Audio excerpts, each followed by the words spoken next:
welcome to the deep dive. Today, we're getting into something I think everyone has wondered about. We're exploring that gap between what people say they want and what they secretly, truly desire. We're going to start with a really specific example from the source material you sent because it frames the whole problem perfectly. So, imagine a woman who is looking for an escort. On the surface, her stated desire is, for someone polite, agreeable, someone who fits a certain social script. Right, easy choice. Easy choice. But an observer who is really paying attention, someone who can look a little deeper, sees the real motivation, the unconscious one. She doesn't actually want compliance. She wants a challenge. Exactly. She wants conflict. She wants someone blunt, someone she can, in the words of the source, defeat. That contradiction is what this deep dive is all about. Our mission today is to find the right words, the actual psychological concepts, and see the real-world uses for this incredible ability to know what a person truly wants. And your sources give us a fantastic roadmap for this. We're going to move from the common language we all use, that gut feeling, and then dig into the established science, the cognitive frameworks that explain how the brain actually pulls this off. And then see who really uses this skill. From leaders to negotiators, yeah. Okay, so let's start there. Let's build a foundation. If you're trying to describe this ability to someone, what are the best words? What's the core vocabulary? We found three really foundational terms. First up, there's discernment. This is just that general ability to see things clearly. When you apply it to people, it means you have really sharp insight and good judgment about them, about their character. Discernment is the filter, really. It's the starting point. Yeah. Then you need astute observation, which is more active. Right. This is that clever, sharp ability to notice the little things. A tiny shift in their posture, a hesitation that lasts just a split second. It's the part of your brain that's collecting the data. And the third piece of that puzzle is intuition. Now, everyone says they have intuition, but the sources are very specific here. Yeah, they It's are. the ability to understand something immediately, without conscious reasoning, that gut feeling we talk about. But psychologically, it isn't magic. It's just your brain recognizing patterns from your past experiences, nonverbal cues, behaviors, at an incredible speed. It's high-speed pattern matching, and if someone has that trio of skills, we generally call them discerning or perceptive. An astute observer. Yeah. Or just intuitive. Sure, but I think the colloquial terms are more interesting. You'll hear someone called a fine psychologist. Meaning they just get it without the formal training. Exactly, they just naturally understand how people's minds work. And then you have a word like empath, which is popular, but the sources point out it's used in a more sensory way. It suggests a deeper emotional connection, not just a cognitive one. That distinction you just made, natural skill versus formal study, is actually a perfect transition. We need to go beyond just calling someone perceptive. We need to get into the machinery, the psychology. How does this actually work? And that takes us straight into some really established psychological frameworks. I'm thinking specifically of Howard Gardner's work. Okay. The big concept here is interpersonal intelligence. It's one of his multiple intelligences. And the formal definition is basically the capacity to understand the intentions, the motivations, and the desires of other people. And it's not just about knowing, right? It's about what you do with that knowledge. That's the crucial second half of the definition. It allows one to work effectively with other people. It's the engine for great leadership, for collaboration, for any successful social interaction, really. So it's the difference between guessing what your boss wants and just knowing so well that you can anticipate it. You anticipate the need before it's even spoken. That's it. Okay, so interpersonal intelligence is the umbrella. But what are the specific functions?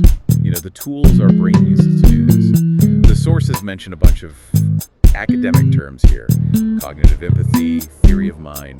Right, perspective taking, mentalizing. They all kind of overlap, but you can think of them as tools for making predictions about other people's minds. Okay, so unpack theory of mind for us. At its core, theory of mind or mentalizing is the ability to attribute mental states, beliefs, and desires and intentions to yourself and to other people.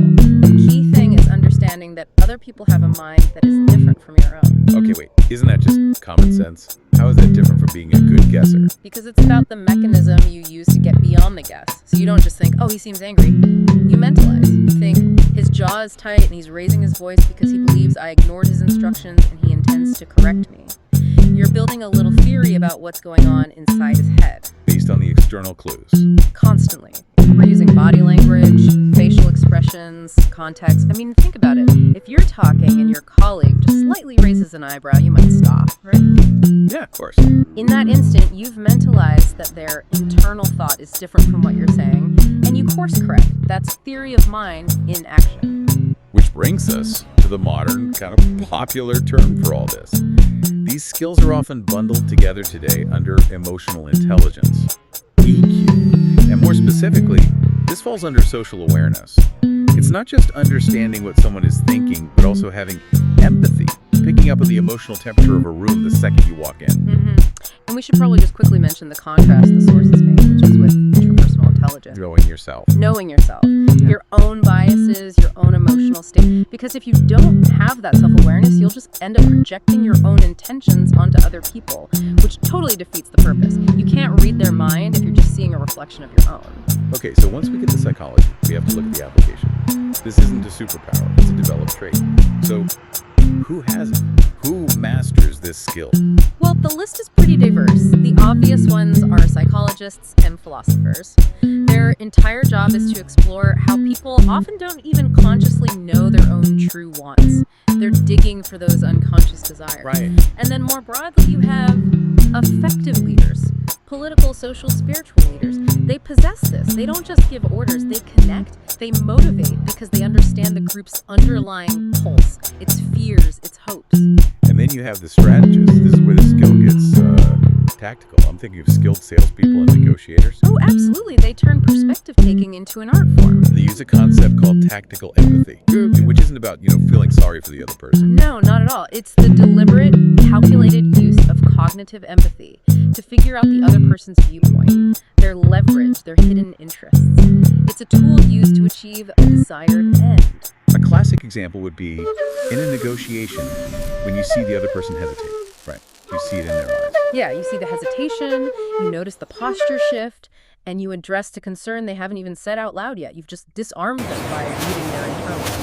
And maybe the most fascinating group here are magicians and behavioralists. They don't just study human nature, they actively, they exploit it. They do. They study the, quote, blind spots, edges, vulnerabilities, and limits of people's perception. Their whole job is to influence your behavior by reading your subtle cues and then predicting how your mind will fill in the gaps. To use your brain against you.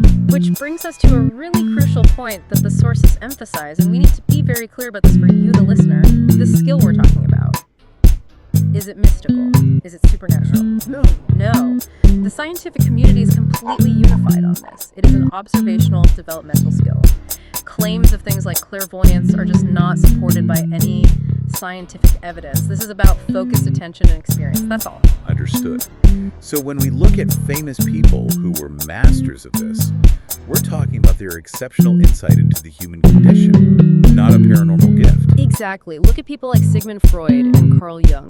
Their whole contribution to modern thought was based on this idea of deep unconscious desires, forces inside us that we aren't even aware of. They had to be able to see past what a person was presenting. And you see the same thing in great artists. Yeah. William Shakespeare, Jane Austen. Their characters feel so real centuries later because they capture the complexity of human motivation perfectly. Austen was a master of it. Her characters are always saying one thing for social reasons while their true desires are pushing them in a completely different direction. It's interpersonal intelligence, but on the page. Mm-hmm. And in a more modern context, you see someone like Oprah Winfrey, cited all the time as having extremely high emotional intelligence. Oh, absolutely. Her success was built on an ability to connect with people by seeing their underlying concerns, not just their scripted answers. She was always looking for that vulnerable, authentic core. Okay, so let's pull all these threads together for you. Understanding what someone truly wants.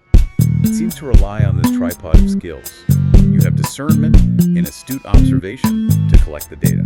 Then intuition gives you that quick pattern match. And finally, applying theory of mind and interpersonal intelligence gives you the framework to make an accurate prediction. And that framework brings us all the way back to where we started, to that mystery. The woman who asked for an escort but really wanted a fight. Why? Why do people do that? Why don't they just know what they want? The sources point to one last, really fascinating idea. Yeah, from the French thinker René Girard.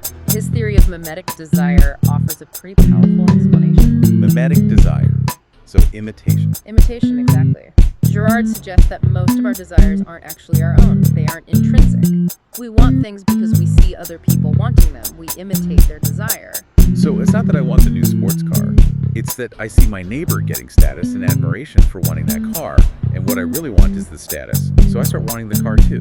Precisely. The desire is borrowed. It's mirrored. And because this is often an unconscious process, it creates this tension between the socially acceptable thing you say you want and the deep, imitative desire that's actually driving you. Which would explain our woman at the beginning. She asks for compliance. What she really wants is the victory she sees others pursuing. A desire that's maybe more abstract, more socially forbidden. So if understanding what other people want is so hard because their desires are often just borrowed or mirrored, that raises a pretty important question for you, the listener. If you strip away the social script, the expectations, the imitations, what are you truly aiming for? When you look at your own motivations in this idea from Girard, how much of your desire is authentically yours? Yeah. That's something worth discerning.